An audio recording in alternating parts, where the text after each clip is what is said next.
I've always been a fan of the Pokemon games. I remember getting into the cards as a kid, and from there I went to the show, and finally the games. And even though I got rid of my cards long ago, and I haven't watched the show in years, when the new games come out, I'm always excited to try them out and spend days playing them. And every once in a while, I go back to my old games for a nostalgia trip. Call me childish, but something about those old games kept calling me back for more, no matter how many times I played through them. The problem is that my Pokemon Blue version can't save anymore. Whether it's an internal battery or just a worn out cartridge, after literal weeks of solid playtime, the game just couldn't take it anymore and gave out. My red version still works, but for some reason I always preferred blue. Maybe it's because of the color scheme, or because I got blue version first, but I always liked blue version better. I never did have yellow, so playing that was out of the question.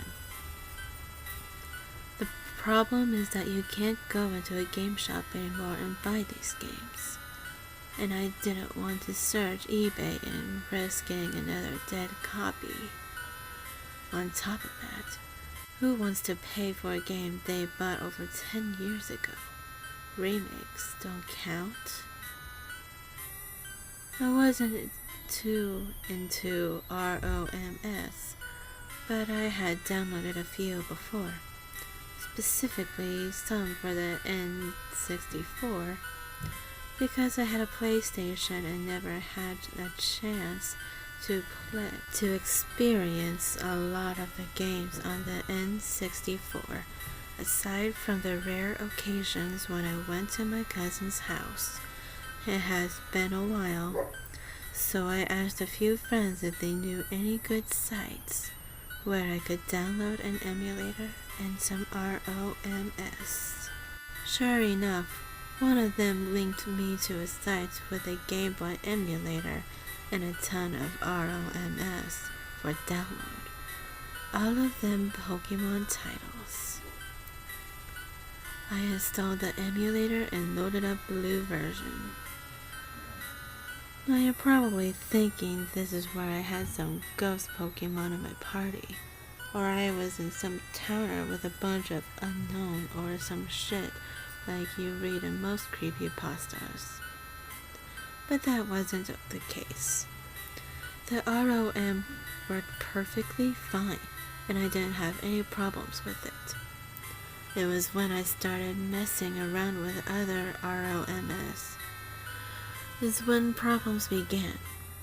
I had no reason to download any other legitimate games, since the rest of my cartridges worked fine. But I got curious about some of the hacked versions that were on the site. The poor translations and such gave me a laugh, but most of them were completely broken, so there wasn't much to them. My friend sent me one after a discussion we had about the different hacks on the site, saying it had been posted on the site a few months ago, but was taken down after only a couple weeks. I was curious to see if it was another disturbing hack that was supposed to be a haunted cartridge, a lost silver. If it played off the Lavender town myths or the other various creepypastas about hacks, or if it was just a really violent or explicit version. I loaded the game up and into from the first game played, and nothing was out of the ordinary. I asked my friend what regions the game had in it, and he said it was a hack of gold and silver, but had all the Pokemon from the first 2 generations, which was awesome because there was never a game that didn't require trading or hacks to get all the Pokemon. Before he went offline, my friend told me not to get too wrapped up into it, because it turned into some fucked up shit after a while. Now I was really excited. I got an awesome hack that had every region and every Pokemon in it, and it had a dark bent to it as well. When the game opened up, it had the sprite of Red and the rotating Pokemon like the title screen from the original games. The logo was on the screen as was customary, but there was no version name under it. I thought that was a little strange, but I thought that maybe the author couldn't think of a proper name and didn't want to use a fake title like Chaos Black. I started a new game, and Oak gave his usual spiel about Pokemon. I entered the game in Pallet Town, and everything was normal at first. I claimed my Squirtle, my favorite starter, kicked my rival's ass as usual. I got Oak's parcel, delivered it to him, and soon I had my Pokeballs and had already caught a Pidgey and a Rattata. Things got unpleasant when I went to Viridian Forest. I was grinding as usual, trying to raise my Rattata's level when I was poisoned by a Weedle, cursing silently as I had forgotten to buy antidotes. I barely won the battle. I started to go to the Pokemon Center when Rattata fainted. I decided to keep farming XP on Pidgey, but when I went to check its XP till the next level, I noticed something strange. Rattata's health was nearly empty, although it has fainted. Confused, I kept battling wild Pokemon until I got it. The message that made me realize that this wasn't a normal hack. Rattata has died.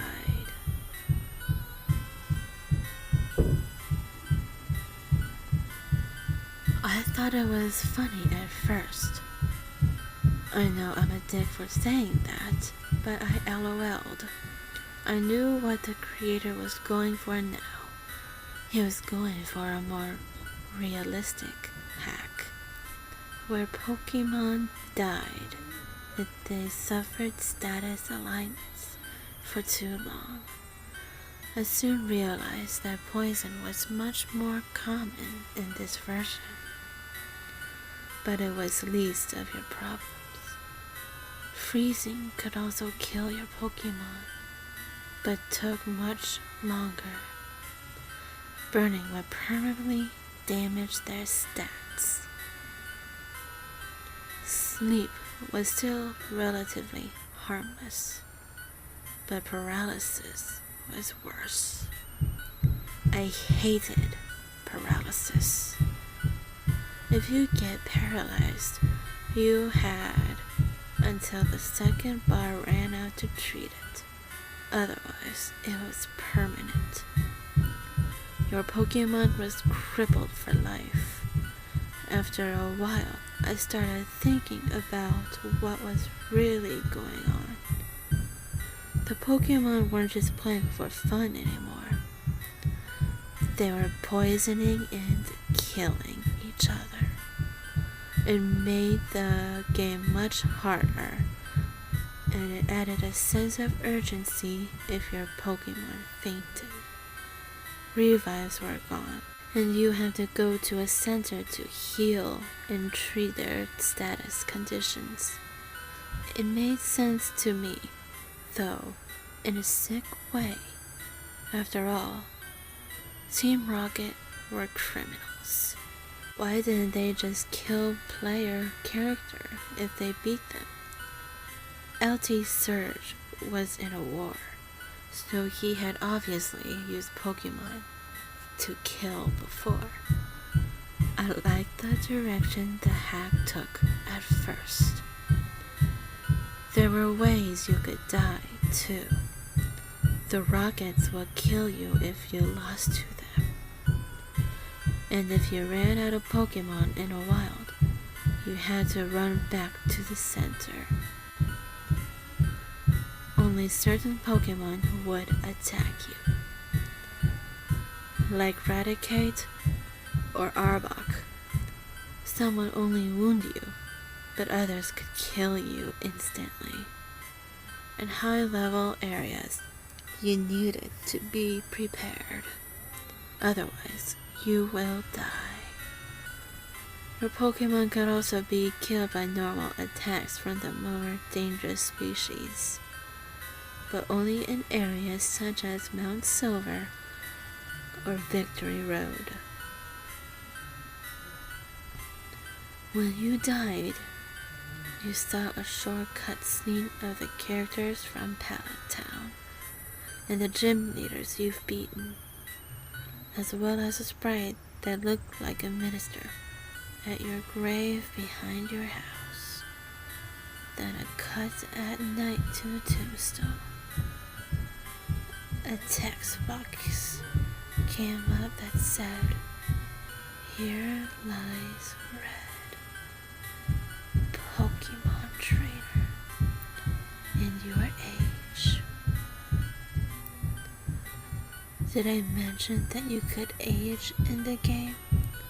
The game's clock wasn't like the one in Gold or Silver.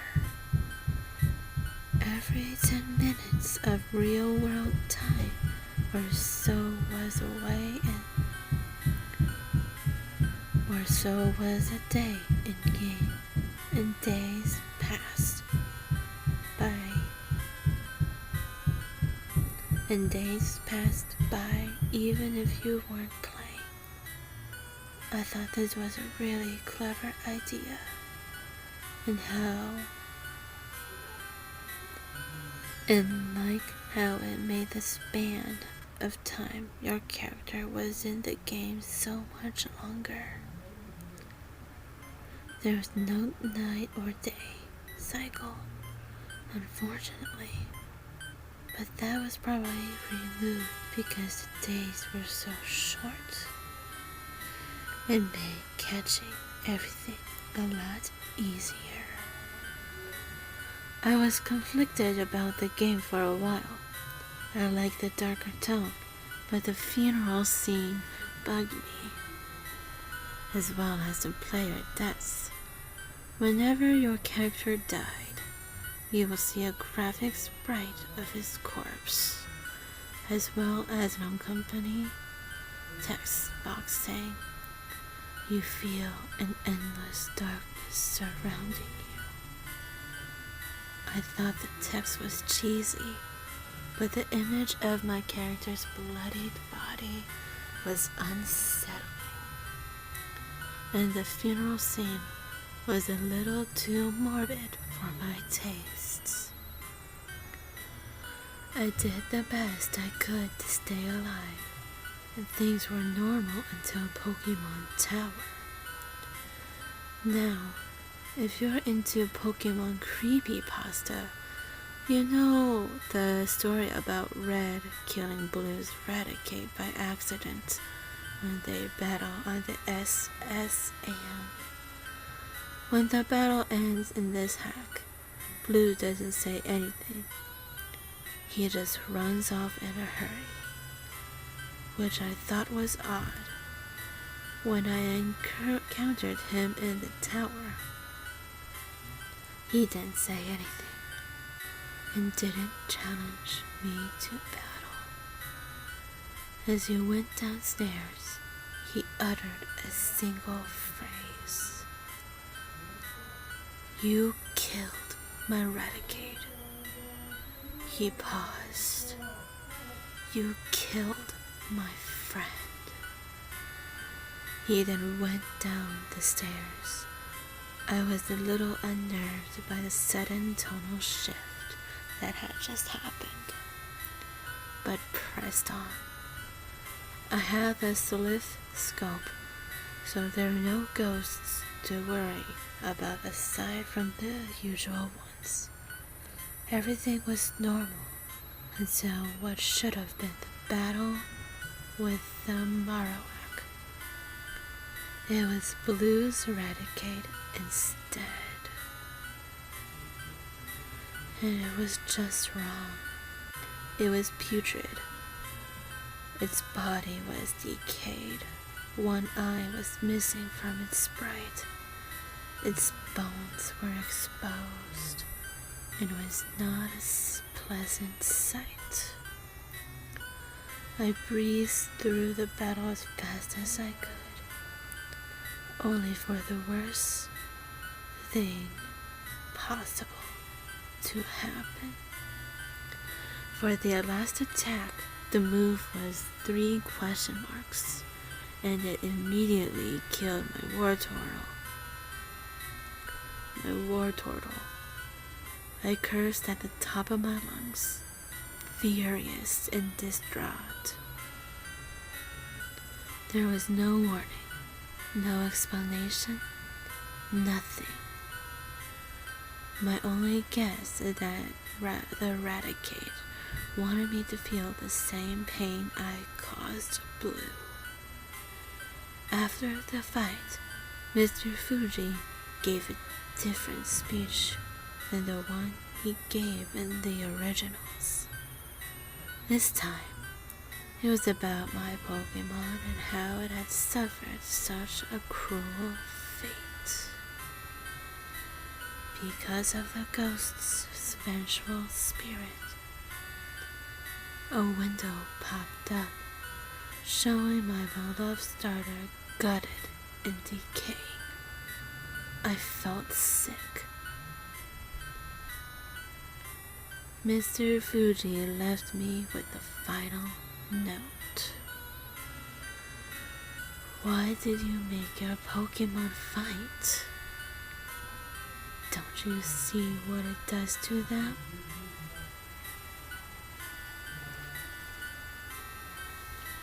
It made me think.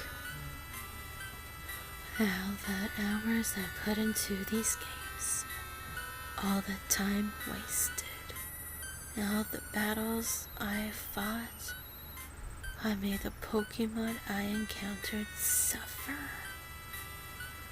But then I snapped out of it and remembered these were just ones and zeros in a line of code, put together by some sick fuck playing with my emotions.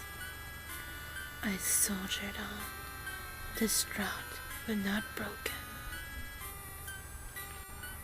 My character was an adult by the time I reached the Elite Four.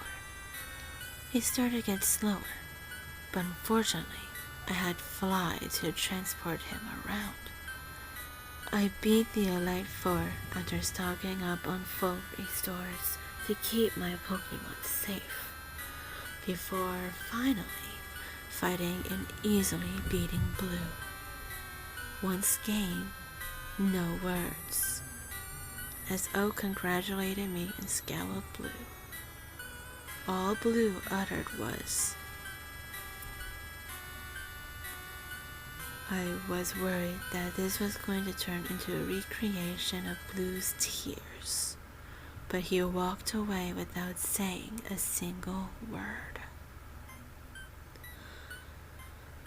I moved on to Johto and received a phone and Pokegear from my mother, which was awesome. The Johto region was like Kanto, with low-level wild Pokemon but high-level trainers. This decreased the risk of death and made it easier to get around. Everything was normal until my character hit 30 years. right after I beat Claire. I got a phone call from my mother. Red, you need to come back to Pallet Town. Professor Oak died last night. My jaw dropped. This was an absolute shock to me. But when I flew back to Pallet Town near the lab, there was a gravestone that, which examined, did in fact belong to Oak. I was distraught by this, but as I was training for the final encounter, I was around 45 when I received another call, this time from Blue. My mother was the victim this time. I didn't know whether to be disturbed or awestruck by what was happening. On one level, this hack was incredible. Show me the devotion and sacrifice you need to make to become a Pokemon master. Through the people around me passing while I neglected them. And it started to make me think about Red.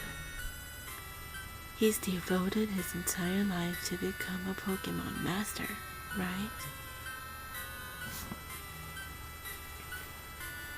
He never falls in love. He never has a family.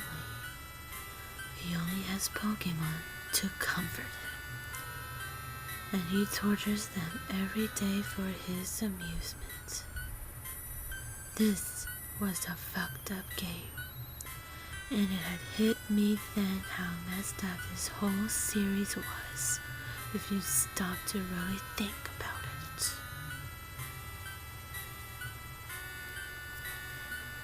And I wanted to be over. I climbed up Mount Silver, ready to end this hack once and for all. I had no idea who was the final opponent was, since it couldn't be Red, but I had a hunch, and it was right. It was Blue, and when he saw me, he was pissed. You finally made it, so we can finally end this. You took everything from me, my Raticate, my title, and my grandfather's love.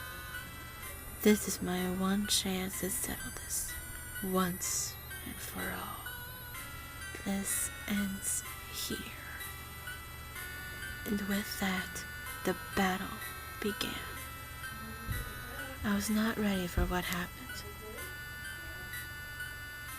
Blue's party was just like the ones in the last gym battle in Gold and Silver, only stronger. But in the end, I defeated him soundly. And when the battle was over, those same 3 periods greeted me as the screen flashed to black. After the final battle, I woke up again in Pallet Town. I left my house and saw a 3rd tombstone near the lab. My heart sank. I knew who it was for. Sure enough, it was Blue's. The gravestone noted that he killed himself. I was aging much faster now. Within a day, I had hit 80, which was strange, because my character has been aging at a steady pace until now. My character's sprite was like the old man's from Viridian City, and I could tell the creator loved the Pokemon Black story, because this next part seemed like something out of the story.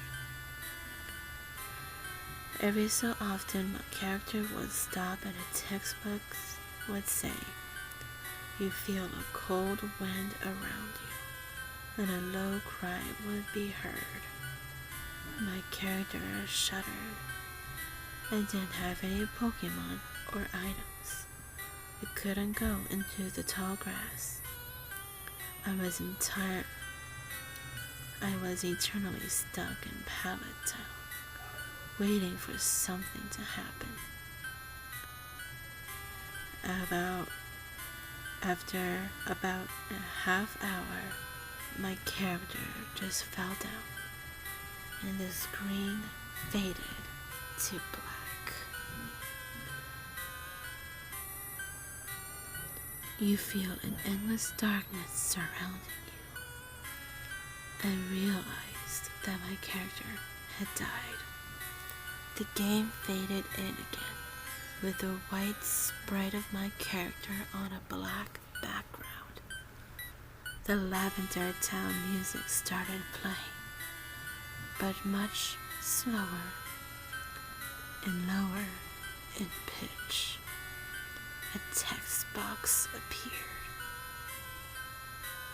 You think you are a Pokemon master? You know nothing. All of the lives you've destroyed, all the time you spent, all of the friendships you shattered, all for nothing. No matter how hard you try, you'll never be at peace. There will always be more Pokemon to catch, more trainers to fight, more lives to kill. You failed, and your time has come. My sprite remained there until a series of noises started playing. It took me a while to catch on to what they were. I realized that they were the cries of every Pokemon that had died in my playthrough, whether it was by my hand or another trainer's, and soon pictures of each one started to appear, each more gruesome than the last. The very last one was blue, hung from a tree, and it was horrifying as it was accompanied by a low-pitched rumble that almost sounded like a laugh. I was freaked out beyond words and just wanted this sequence of nightmare fuel to end. Then the cries blended in with each other and began to get faster, higher in pitch, and more distorted. The noise was unbearable, and I scrambled for the volume as the terrifying screech blasted me through my headphones as the screen cut to black. A heartbeat loomed faintly in the background as what looked to be two glowing eyes pulsed in the distance. Then a white hand flew at me as that horrible screech played again, making me fall out of my chair. The screen went black again, and the emulator crashed. I stared at my screen for a moment, processing what had just happened. I restarted the emulator and tried to load my last save. It was gone. Upon completing the game, the ROM had deleted my save. I always thought that hacks like Black Version were just crappy stories meant to entertain posters on 4chan. But after this experience, I never looked at Pokemon the same way again. It made sense, honestly. You spend all that time in the games, hurting everything in your path, and causing all of that suffering, only to have a new generation come out a few years later, making all of your hard work for nothing. It turned me off playing Pokemon for a while. I wish I had listened to my friend. Be careful when looking for Pokemon ROMs. You won't get a cursed one, but you could get one like this.